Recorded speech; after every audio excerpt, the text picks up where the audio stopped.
Hi everyone, my name's Tony, and I just want to talk a little bit about my journey, my recovery.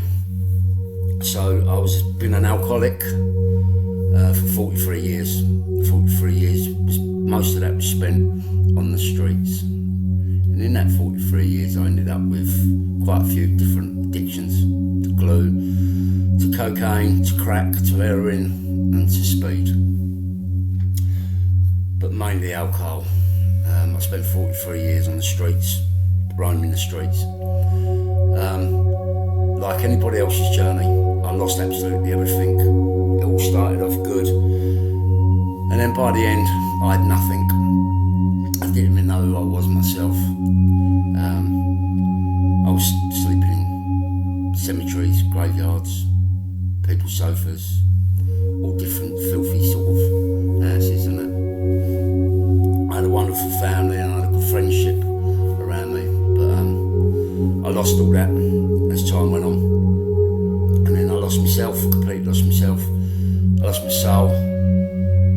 I lost my dignity, my hygiene, my kids. One of my kids ended up spending 6 years in foster care, and that weren't enough to stop me. But that's all part of that journey when you get involved in all that. Just over 15 months ago, I realised that I was getting worse. I didn't think I could get any worse than I was, but it's something dawned on me that I was getting worse and worse and worse. A lot worse than I was, and I was at rock bottom. And I just woke up one morning and I felt that life and the world was leaving me behind, and I just thought it was just purely me stuck in this mess, self-pity. So then eventually I rang the doctors and asked for help, which put me on a journey of turning point. I had my assessment, and eventually I've ended up into rehab. I spent a while in rehab, which was wonderful, a brilliant experience. Until the day I walked out. I walked in homeless, I walked in on my own, and I experienced good friends in there. On their last day, found his friends coming to pick them up. And my last day, I had to walk down the hill with a bag of clothes, again on my own. But this time, I was sober and clean, and it was really painful. It was painful looking back that there was no one there to welcome me home, to be proud of me. When I walked down that road and said bye to everybody, I was back on my own.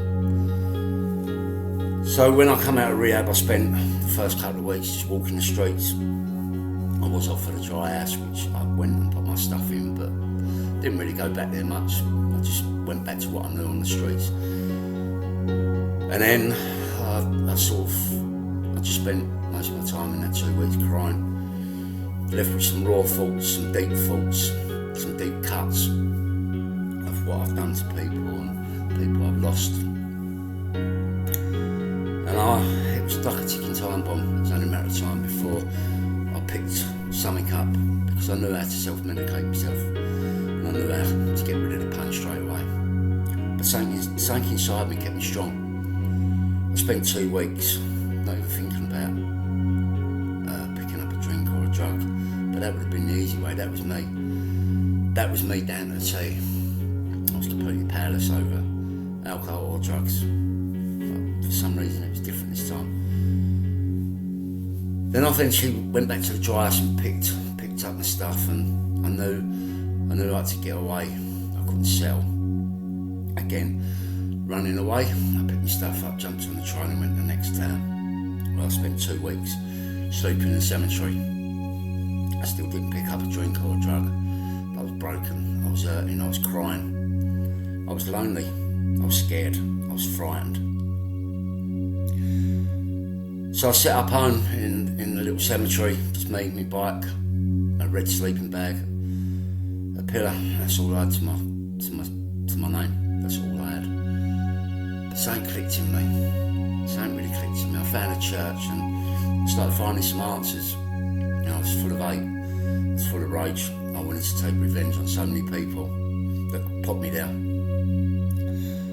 And I got talking to this wonderful woman that really just explained to me that I needed to start praying and I needed to start forgiving and letting go of what happened in the past and start realising that people done what they done because I taught them to do that.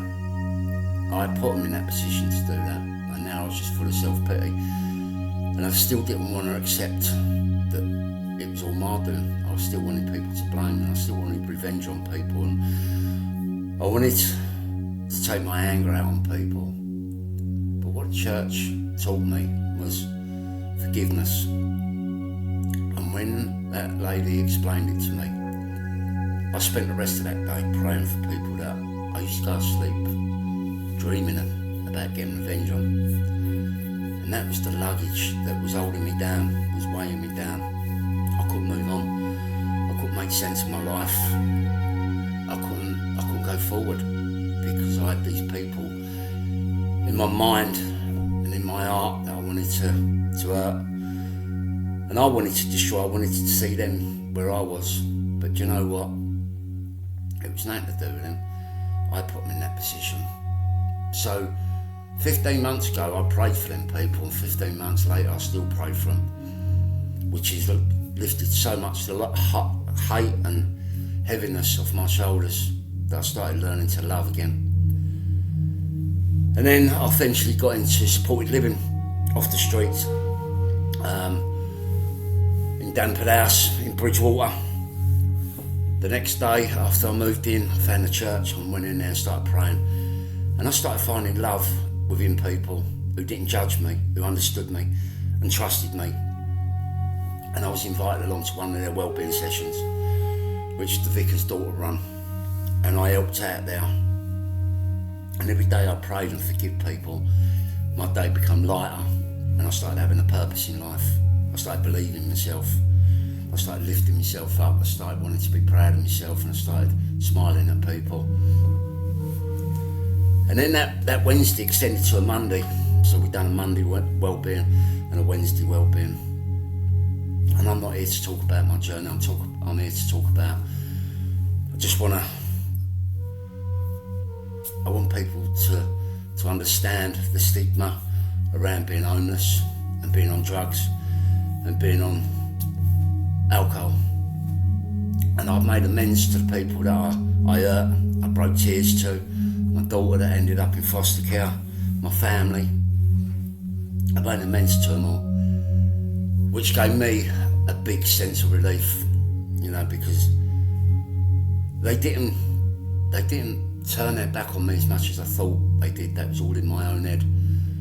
But over 15 months, my relationship with my family has grown, and I've met some of the most amazing people who's come out of addiction that I'm working alongside now, people who's never had experience with addiction but just took trust and took a liking to me and give me the respect to grow.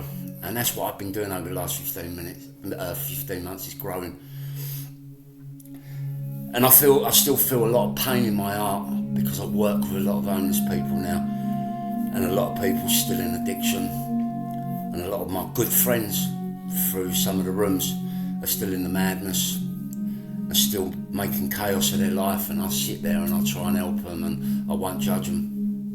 And it breaks my heart to watch a mirror image of me and some of my friends, how powerful, how painful this addiction to drugs or alcohol or mental health is. And people just looking down on you sometimes, you really get cut right through to the bone. But I'm not out for self-pity, I'm not out for people to feel sorry for myself. I just want to get the message out there of support and understanding and love that is there if you are in any addiction or in a low place. There is hope. You just got to get up, find it from your heart, and there's some wonderful people out there. In 15 months, I picked up the first set of keys to my first ever home. I went into rehab on the 7th of August 2024.